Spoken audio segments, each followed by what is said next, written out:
முகம் என்பதை மட்டும் வைத்து தமிழ்நாட்டு மக்கள் அதிகாரத்திற்கு கொண்டு வருகிறார்கள் என்பது தவறான கருத்து.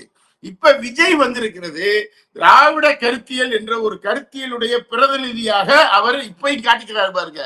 நான் அண்ணா எம்ஜிஆர் அப்படின்னு காட்டுறதே திராவிட கருத்தியலை கொண்டவன் தான் நான் அப்படின்னு சொல்லி அவர் காட்டுறாரு.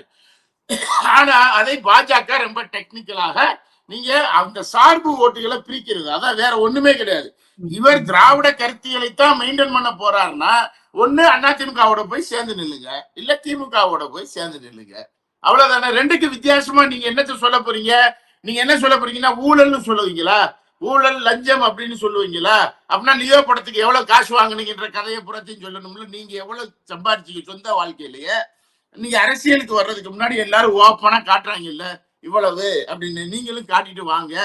இதை நீங்க அந்த கேள்வி அவர் மேல பாயும். சரி, மோடியை பற்றி என்ன பேசுவீங்க?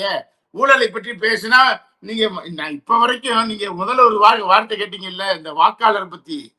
இன்னைக்கு வரைக்கும் ஒரு கட்சி அதை பத்தி பேசாத கட்சி அதுதான், டிவிக்கே தான். வாக்காளர்களை வந்து எப்படி இங்க பண்ணணும், பீகார்ல இருக்கக்கூடிய 7 லட்சம் பேரை இங்க கொண்டாந்து சேர்க்கணும்னு சொல்றாங்கல்ல, அது குறித்து கருத்தே சொல்லாம இருக்கிற ஒரே கட்சி அவங்கதான். டிவிக்கே தான் கருத்து சொல்லாம இருக்கு. ஆனா அதுக்கு ஏகப்பட்ட வரலாறு இதெல்லாம் இருக்கு. நீங்க அந்த வெளியூர்காரங்க இங்க வர்றது போல அதை நம்ம தனியா பேசுவோம். ஆனா பாஜகவிற்கு என்று இங்க ஒரு ஆதரவு தளம் இல்லை. எனவேதான் இத்தனை பேரை ரஜினியை கூட்டு வர்றது, விஜயை கூட்டு வர்றது. நீங்க அடுத்த தேர்தல் அஜித் கூட வரலாம், யார் வேணுமானாலும் வரலாம். அஜித் வரலாம், சிவகார்த்திகேயன் வரலாம், திடீர் தலைவர்னு சொல்றாங்க அவரை, சிவகார்த்திகேயன் வரலாம், யார் வேணாலும் வரலாம்.